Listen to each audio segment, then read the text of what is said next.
Hello, everybody. Welcome back to the career of Alban Zogbaum. It's September 12th, 1942. You're actually stuck with me, editor me. Old me is currently talking to a microphone that's not recording, but nevertheless, back again with the HE-111. In the previous episode, we got shot down yet again. A big fire coming out of the left engine.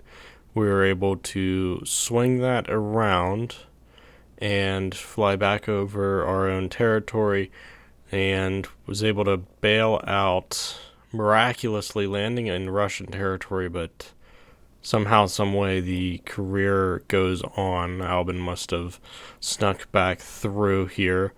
But looking here, we did get the front flying clasp for bombers and bronze last mission for completing our 20th mission of our career, albeit getting shot down, getting no kills on that mission. But anyways, as we have already seen, we've gotten two missions on deck here today. Both are railway yards. First one here is after 3 p.m. and then the second is at 10 p.m. tonight. So we'll go ahead and get into the briefing. So here we are in briefing for today, and our target here at waypoint 3 is just past the city of Stalingrad to the northeast, to be exact. It's that rail yard junction between these two villages, and we do have the river right there, and our rail yard in particular is going to be positioned right by one of the offshoots to the river. Look here at the briefing on the right hand side will be wingman number 6, the tail end of the formation. Of course, fighter escort will meet us at waypoint 2. And a look here at the date, September 12th, 1942, just past 3:30 p.m. today. And we'll have partly cloudy conditions at 900 meters. And the wind from bomb altitude will be 18 meters per second from 304 degrees. So, pretty standard routine. We do have clouds in the forecast, so hopefully they don't crop up and play a factor in our approach here today. Look now at the bomber that we'll be taking for today. Of course, a brand new bomber, as our last one is a crater. So we're going to take the two nose cannons, the 220mm cannons, and then we're going to take the standard loadout here for bombs, so the 1-500 and 4 250s there in the bomb bay. Pretty standard mission. This is one that I've been hoping to get again because we haven't had much luck with the rail yard missions. We either are way off target or something happens that we don't even get to the target. But we got another chance at it today, so with that said, we'll go ahead and get into the mission and get this thing underway.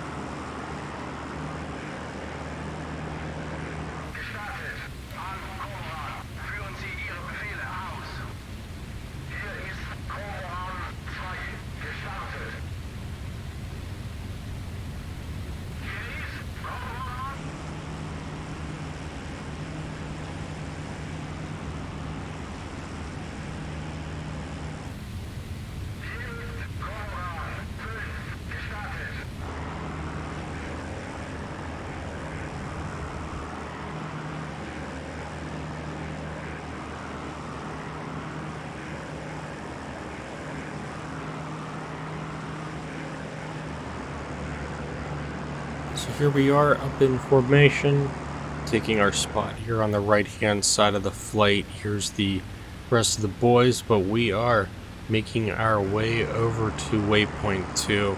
Here is a little bit later in the flight. You can see that runway down beneath, and here is our fighter escort. I will let you sit back and watch the chaos unfold.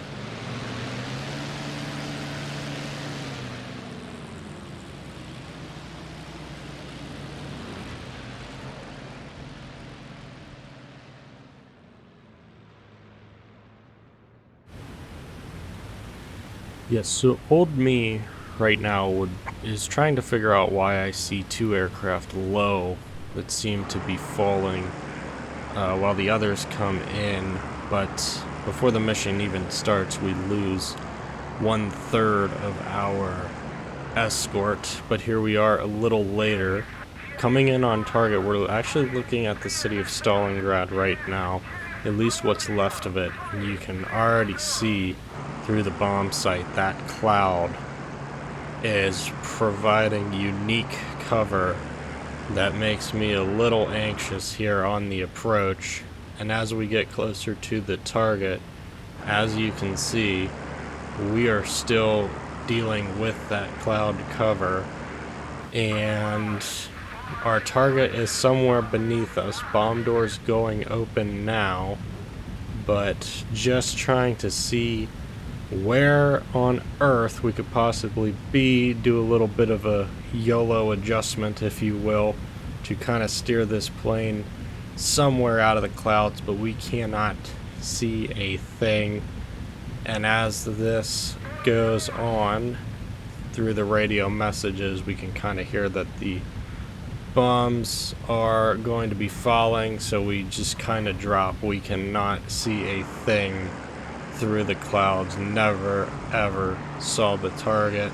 So as we advance here a little bit, you can see the impact zone of the rest of the guys in the flight hitting that target dead on, but we never saw it from where we were in the formation and had really no shot at hitting the target.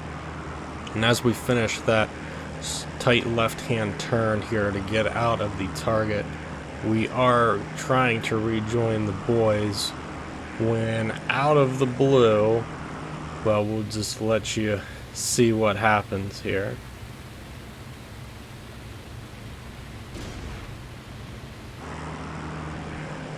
Boom, we take a hit, and then we take a second hit, and instantly feel that damage. A little bit later here, trying to catch up with the guys, we definitely had a slowdown, but you can see from the controls here just how much we have to fight this aircraft. To look out of the tail gun, you can see the holes in the wings there.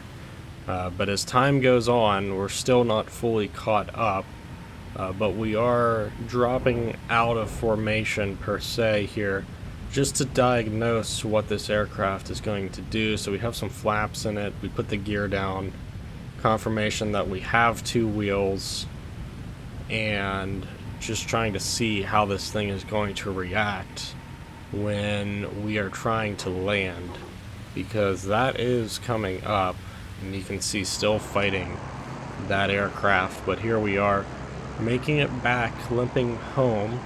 And that airfield on the left of your screen, that is not our airfield. Our airfield is the one at the end of the city, but we also had some fighters coming in to land, and we had, of course, our flight of bombers coming in to land. There was so much air traffic in the area, I decided to go to that airfield off our left here. So here we are after making the turn. You can see this aircraft very unhappy coming in to land, but we got the gear down, and this was an adventure. You can see this aircraft does not want to stay level. It is rocking. I'm trying to bleed off speed there with the rudder, and as we are making our last second adjustment, you can see this airplane gets so unhappy it's trying to roll over, and we just get it down safely. A rough landing, but a landing nonetheless. And we just decide this thing is broken and damaged. We just do a little bit of a pirouette, if you will, and we come to rest here on the side of the runway, safe and sound. But that was definitely a challenging landing, and no surprise here looking at our stats here after that damage we sustained on the wing and the cloud and everything. No stats for us today. Never had a chance, never saw the target, and unfortunately for the second mission in a row we have no stats and really got unlucky over the target area. But we'll go ahead and see how the rest of the flight did now. So looking here at the stats for the rest of the guys, and obviously a much better story for them. You can see Theobald Stewart, flight lead, got 2 transports, 2 heavily armored vehicles, and 5 railroad cars. Simon Hapatch getting 5 vehicles, 4 of which are transport and 1 medium armor, and 7 railroad cars, 2 station facilities. And last but not least, Gerd Henschel getting 1 locomotive, 1 railroad car, and 1 station facility. Brings us to 26 kills on the mission, 9 vehicles, and 17 railroad targets. But unfortunately, the rest of us didn't get anything at all. So an unlucky turn of events here with that cloud. Right where it needed to be to obscure that target enough to where we didn't stand a chance. But we do get a second chance here at the railway junctions at 10:45 tonight. We'll be going up in a flight of 6 111s, but that will be for next time. So thank you so much for watching. Hope you enjoyed, and we hope to see you in the next episode. Take care.